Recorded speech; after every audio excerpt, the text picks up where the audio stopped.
Olá, você ouvinte, internauta que acompanham as redes sociais da Módulo FM. Hoje vamos falar sobre segurança pública. Converso com o Tenente Pinho, ele que é comandante do 3º setor da Polícia Militar daqui de Patrocínio. Tenente Pinho, boa tarde, seja bem-vindo à Módulo FM. E o que teve de ocorrência aí no final de semana? Boa tarde, Gabriela. Boa tarde a todos os ouvintes da Módulo FM. Novamente agradeço o convite, né? É sempre muito importante estar debatendo sobre segurança pública, estar trazendo algumas dicas aí para contribuir, né, com a segurança pública e o bem-estar da comunidade como um todo, né? Pois bem, esse final de semana a gente pode ressaltar, destacar, na verdade, né, uma atuação muito boa das equipes militares que estiveram no turno, né?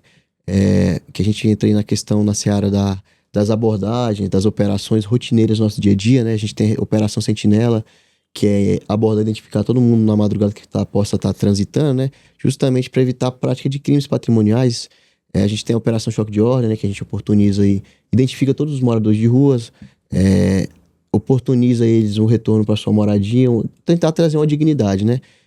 E também a gente saber ter conhecimento de quem é que está chegando na cidade, né? Porque há um público flutuante muito, muito intenso, ainda mais nessa época de safra, de colheita de café. Então é importante ter essa abordagem, esse conhecimento, saber quais são os crimes que a pessoa já praticou, saber a propensão da pessoa, qual é a finalidade dela ter deslocado aqui. Então isso é sempre muito importante para a gente evitar a incidência e a prática de crimes rotineiros, né?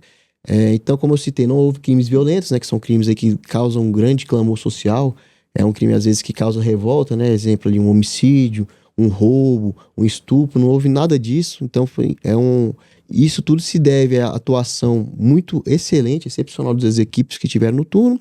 Todavia, tem alguns fatos que a gente não consegue evitar, né? A gente teve, principalmente sexta-feira, alguns furtos, né? Esses furtos a gente pode destacar que foram em locais que não havia movimentação, não havia vigilância. Um furto no bairro Nações era um local que estava tendo obra, então o indivíduo aproveitou ali a baixa luminosidade, o local sem movimentação, e abriu um container e subtraiu alguns materiais próprios de obra, né? Bem como um furto na área rural também, que a gente pode destacar, né? Mesmo nas circunstâncias, né?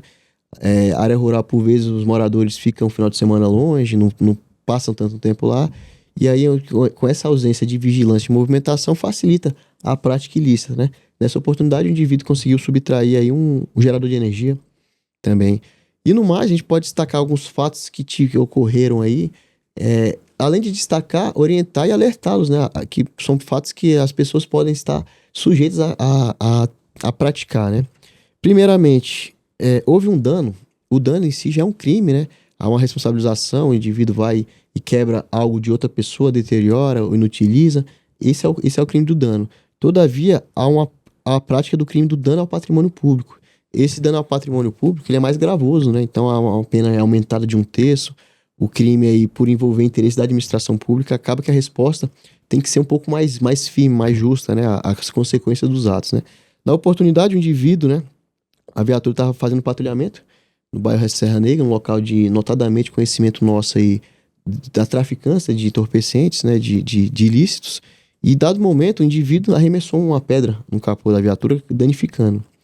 Então, logo em face do flagrante, foram feitas a tentativa de abordagem. O indivíduo tentou evadir pulando os muros das residências. Dado momento, ele arremessou um tijolo na face de uma senhora. Então, assim, foi um fato que foi uma série de consequências. O indivíduo estava realmente mal intencionado, né? Mas aí obtivemos o êxito, né? No cerco, fechamos o bairro onde ele atuou e tivemos o êxito de prendê-lo, né? E responsabilizar. Foi apresentada a Polícia Civil, a Polícia Judiciária, para que as providências cabíveis fossem tomadas. Tivemos também um fato que eu gosto de alertar, que é um fato que pode acontecer e a gente tenta, primeiramente, fazer uma orientação para depois tomar as providências, né? O fato em si é a perturbação do sossego. No bairro Nações, por volta das 10 horas, houve um acionamento das equipes militares para atender uma perturbação do sossego, um som excessivo, um algazarra, uma gritaria praticada dentro do imóvel, né? As equipes, ao chegar ao local, constataram de fato, né, que estava o som além do tolerável, estava um excesso de barulho.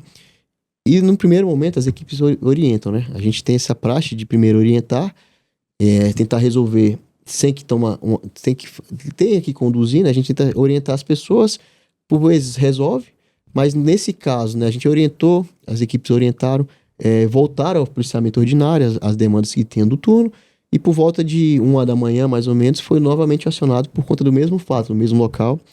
E ao chegar ao local, as equipes viram, constataram novamente o som alto, gritaria, e são situações que é um pouco difícil por conta do excesso de bebida, né? Então, assim, por vezes, são muitas pessoas alcoolizadas, então há um risco também para as equipes, né? Tanto que quando eu tô no turno, a gente orienta todo mundo junto. Nesse fato, as equipes tentaram orientar novamente, né? Só que no caso vai ter que tomar providência, então os indivíduos, os moradores lá, os responsáveis pelo evento foram conduzidos.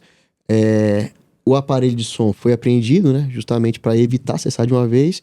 E houve, né, um início de resistência passiva ali, o pessoal não queria colaborar com as ordens emanadas pelos militares, aí houve a necessidade do uso da força. Então, assim, são circunstâncias que a gente tem que utilizar, às vezes, de instrumento de menor potencial ofensivo, bastão usada, agentes incapacitantes com gases, essas coisas, justamente para que os militares possam resguardar, resguardar qualquer risco, né, de risco de lesão a terceiros, a próprias equipes. Então, são circunstâncias que a gente orienta, né? Se a equipe militar já esteve no local, já fez essa primeira conversa, não torne a rescindir nesse fato, porque será tomadas as providências cabíveis, né? E, no mínimo, não é um crime grave, é uma contravenção penal, mas vai gerar um certo transtorno, porque o indivíduo, por vezes, sob efeito do agente químico ou não, dependendo das circunstâncias, vai ter que ser conduzido a quartel até ser confeccionado o registro, vai ter que assinar um termo de comparecimento na audiência em data específica, vai ter que se apresentar ao juiz, o material vai ser apreendido, não vai conseguir recuperar até antes dessa audiência, às vezes não consegue recuperar.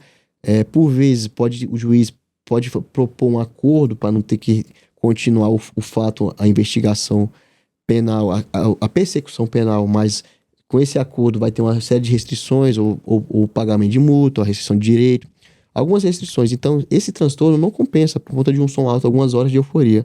Então, novamente, eu aconselho, né? Houve esse primeiro contato com as equipes militares, evitar essa questão de desacatar, desobedecer as ordens que forem emanadas, porque vai gerar um transtorno, né?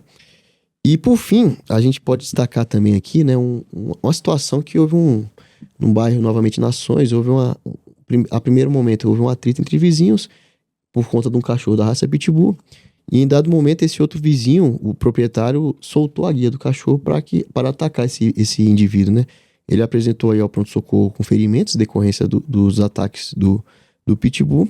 E assim, a gente que tem os proprietários de cachorros, né? Não só Pitbull, mas Rottweiler, Doberman, cachorros de porte grande, orienta a uma certa cautela, uma certa responsabilidade no trato, no cuidado com o animal, né?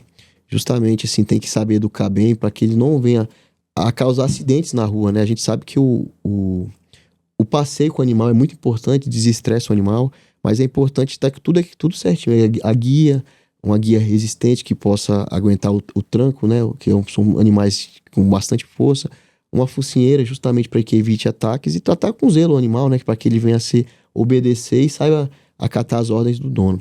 E por fim, vale destacar nesse fato que o animal, né? No caso aí, o pitbull em questão, ele foi utilizado como instrumento, né? Então a gente vê aí que quando acontece um acidente com o animal, às vezes o animal foge da residência, o animal é solto por acidente e agride alguém, ataca alguém, né?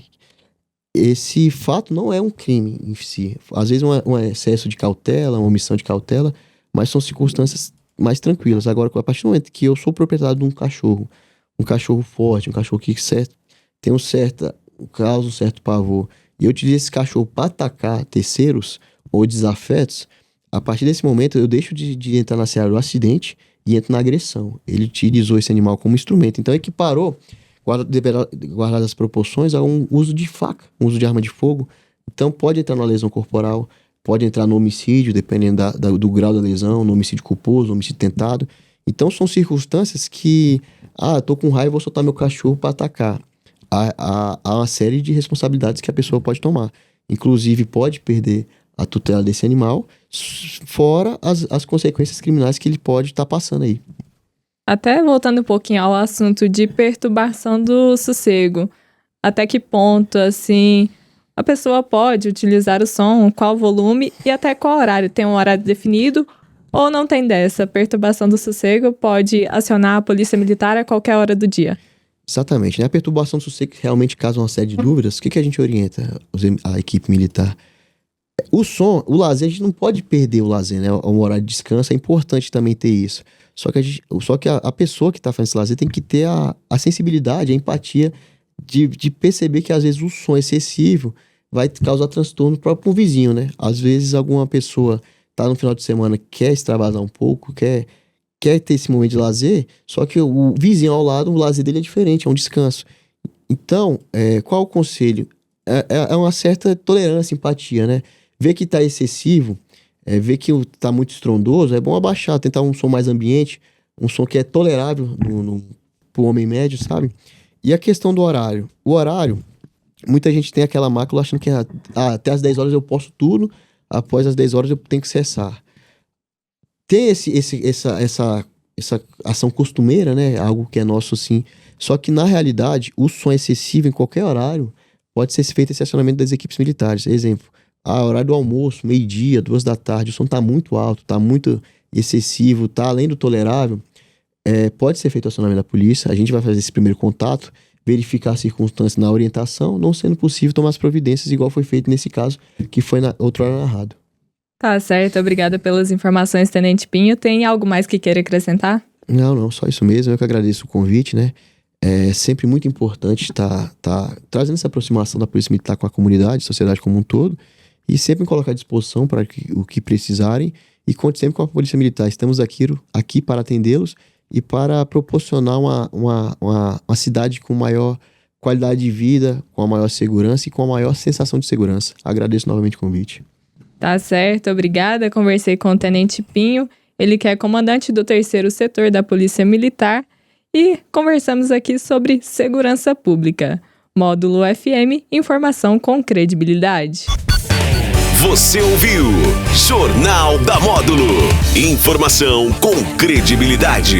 Oferecimento Andap Autopeças, Unicep, Rações Saborosa e Sicredi, a primeira instituição financeira cooperativa do Brasil.